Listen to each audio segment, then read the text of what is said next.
In previous lessons, we saw how a neural network is able to find the parameter that best predicts the target values, and it does that through gradient descent, right? So if you remember, what we did with gradient descent was we effectively started with a random weight, and then we calculated the slope of the cost curve at that weight, right?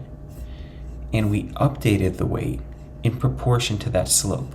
So where the slope was steep, we took a relatively larger step than when the slope was flatter, okay?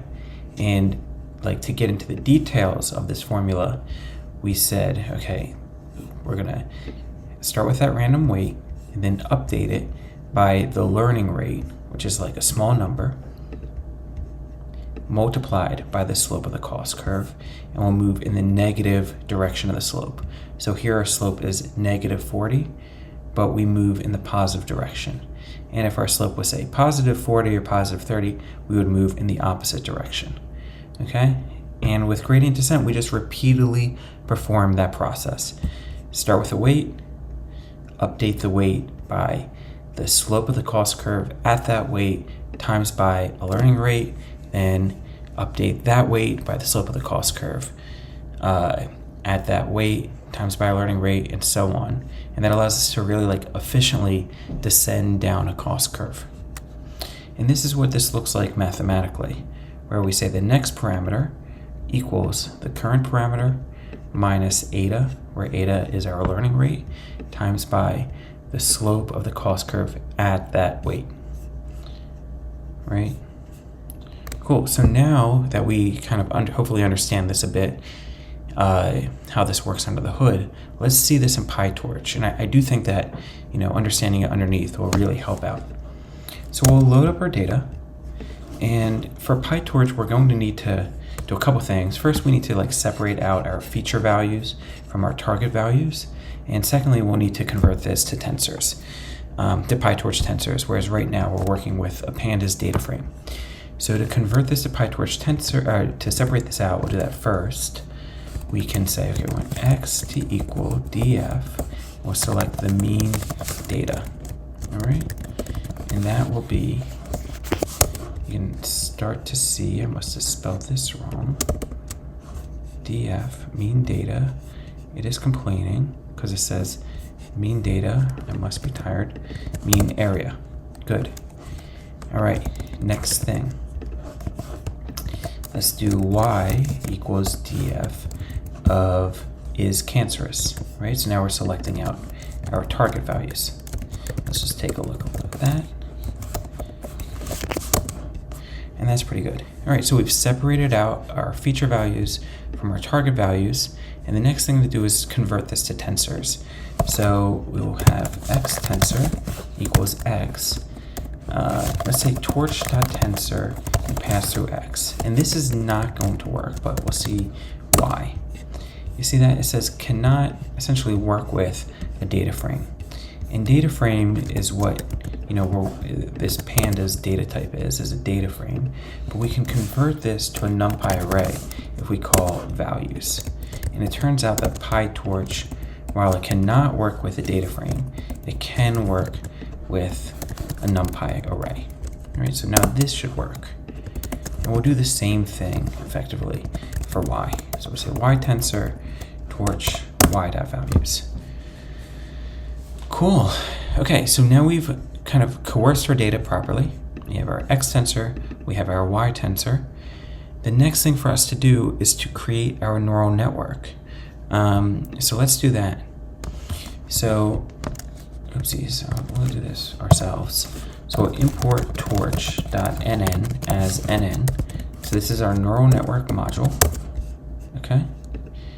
And let's move this up here for now. So that, and then we'll do, to create our actual neural network, we need to do this sequential thing, and then we'll do nn.linear 1, 1. Why 1, 1?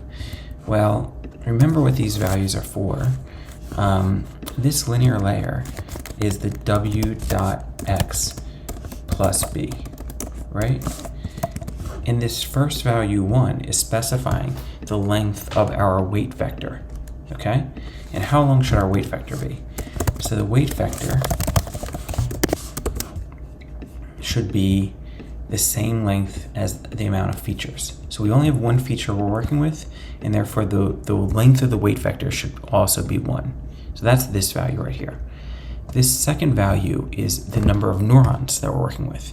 And we're working with just a single neuron because so far that's all we know how to work with. Okay, so that's the first layer. The second layer is, of course, that sigmoid function. And then we will assign that to our neural network. Let's just make sure this works by maybe passing through our X tensor, and it breaks. And I know why. It breaks because these data types are not the best. So it's really complaining about I forgot that these X tensors and Y tensors, they have to be of type float. And the best way to, and when we say float, it's just decimal points, right? If it's an integer, it means no decimal points, like whole numbers. If it's float, that means we can have decimal points. So we just call dot float on X tensor, and you call dot float on Y tensor. And now let's try passing through our data. And it died because we passed through too much data. So we'll just run this again. I'm sorry, guys. We'll just run this again. It won't be so bad. Torch is not defined. That's fine. We'll import torch.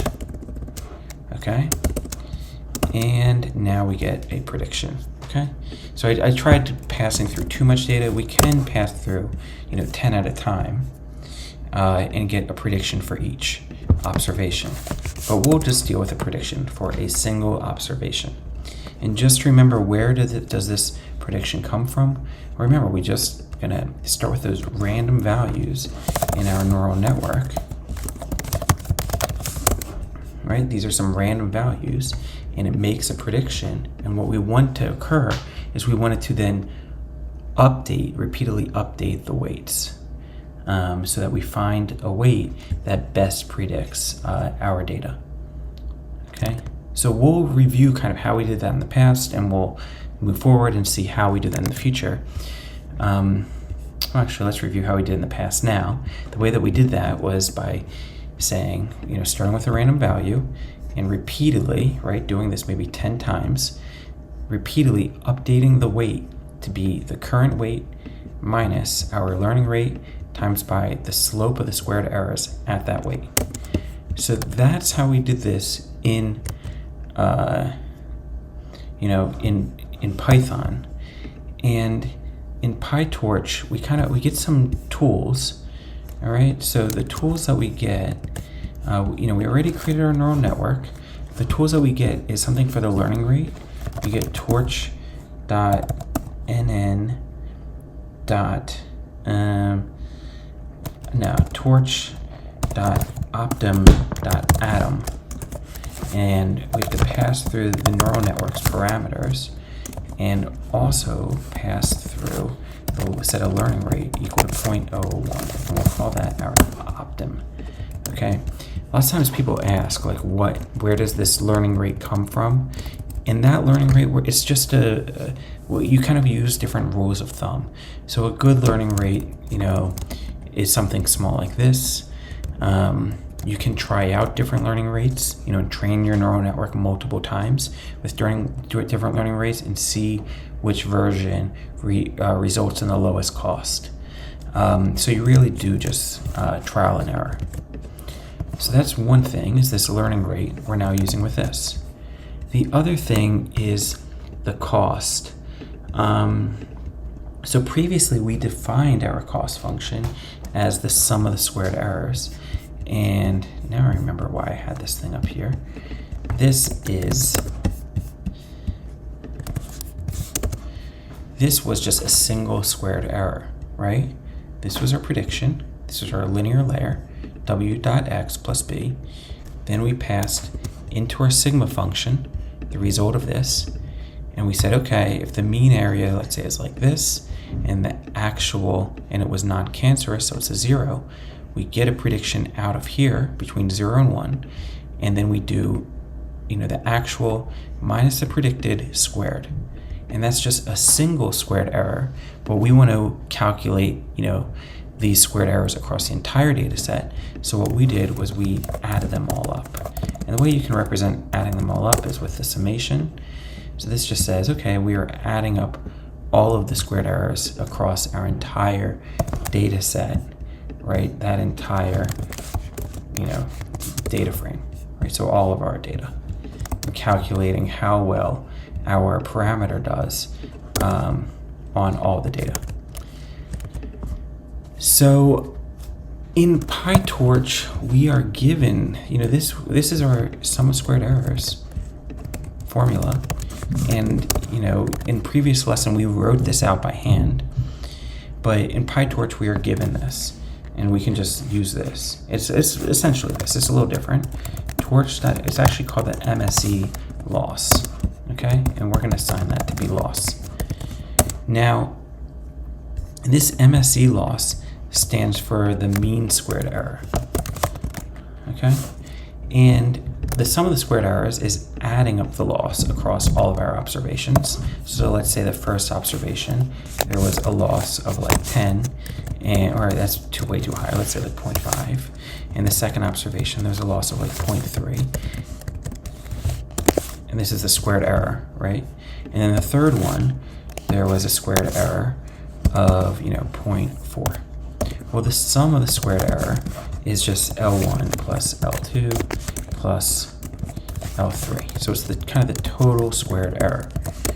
The mean squared error, by contrast, is this sum is basically on average what is our squared error. So how do you go from the total to the average? You just take the total and then you divide by the number of observations. So in this case, 3. So that's it, right? These things are very, very similar. This is just on average, how far off are we? And that's what Pytorch gives us. So that's what we use. So we kind of saw these two tools. One was this learning rate. The other tool we saw that Pytorch gives us is this loss function. All right. Now that we see these tools, the next thing that we'll do is actually put this into action. But to put this into action, meaning to go through the procedure of gradient descent in Pytorch using these tools, let's just remember how we did this in regular Python. We started with the first, if we have this this data set, we have this feature and this target. And so what we did was we said, okay, we've given this feature, we've given this actual target, and we want to start with a random value, like W1 is 1, and then make a prediction from this, okay? So we pass the data through our linear function, get an output z, and then pass that into the sigma function to get a prediction. This would be like a number, like 0.25 or something, right? Then from there, we want to calculate, well, how far off are we from the actual value? And to do that, we use the squared error, and that is just simply actual minus expected squared, calculate a cost, right? And then from there, the way that we update our parameter, right, is by using this gradient descent formula where we calculate the slope of the cost curve at that value, multiply that by a learning rate, and move in the negative direction. So we're moving in proportion to the slope of the cost curve. In Pytorch, it is essentially the same procedure. Okay, so we start with our neural network. Let's just look, and this neural network has different parameters. So this is the parameters, and these were just chosen at random, right? And then what we had was we already had these tools. So let's just copy this over. Okay. And what do? I like actually looking at this. We want to make our prediction through our neural network. That's step 1. So we have this X tensor, and we want to make our prediction through our neural network. And that will give us, we can reference our prediction as y hat. Okay, so if you look at this, this is, for our first observation, we are predicting this. And then we can go into the actual value. the actual value is this y tensor, and let's just slice that thing. And that was the 0 that we saw before, right? Okay, so we want to calculate how far off we are. We can just pass through the actual and the expected into the loss function. So this was, the actual was y tensor 1, tensor, and the expected is y hat. And that should give us this. So we're going to assign this to be the cost. So this just calculated the mean squared error for us. Now it's only one observation, so it's essentially just calculating the squared error of this observation. And then we assign this to be the cost. So far, we really are just moving through the steps we saw above. We are passing our data through our neural network to make a prediction, calculating the cost, and that's where we've gotten so far. Pass the data through a neural network, calculate the cost. The next step is then to calculate the slope at that cost, right? The slope of the cost curve at that value. And the way we can do that, for whatever reason, is called backward. Okay? I think it's backward. Yes. Okay. That just calculated the slope of the cost curve. Right? It calculated the slope. And from here, the next thing to do is to actually update our parameter values. The way to do that is with our optimizer. Notice this optimizer, we have passed through our neural network's parameters. So the next thing to do is to call optim.step. And if we do that, and we look at our neural network again,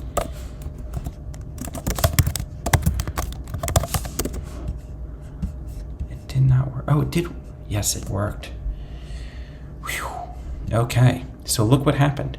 We started with our neural network choosing these random values of 0.8161 in this thing. And then, because we made this prediction, calculated the slope of the cost curve, and then took a step that updated the values to 0.8151, 8161, 8151. This was 3476, 3466. So we are descending, we only did it one time, but we are descending along the cost curve by calculating the slope of our cost function for that original parameter value and then updating it, right, by that slope. So we're just applying this function. Okay. So that's what we keep doing. So that's what happens. This is it again. We pass through our tensor to get a prediction, y hat. Then we calculate the slope of our cost curve, right? So it's y minus y actual minus the y predicted. This is kind of backwards. It probably should be y tensor y hat. So the actual minus the expected, and then from there we calculate the slope of the cost curve, and then we use that slope to determine how to update our parameters. And we repeatedly do that, just like we did in the last lesson. So what does that mean? If you put it all together, we just keep repeatedly doing that procedure. Make the prediction, calculate the loss. Let's skip over this for now. Calculate the slope of the cost curve, take a step. Then do it again. Now that we have new parameters or updated parameters, make the prediction, calculate the loss, calculate the slope of the cost curve, take a step. So altogether, our entire procedure for doing this in Pytorch, right, is we already have this x tensor, and we have the y tensor.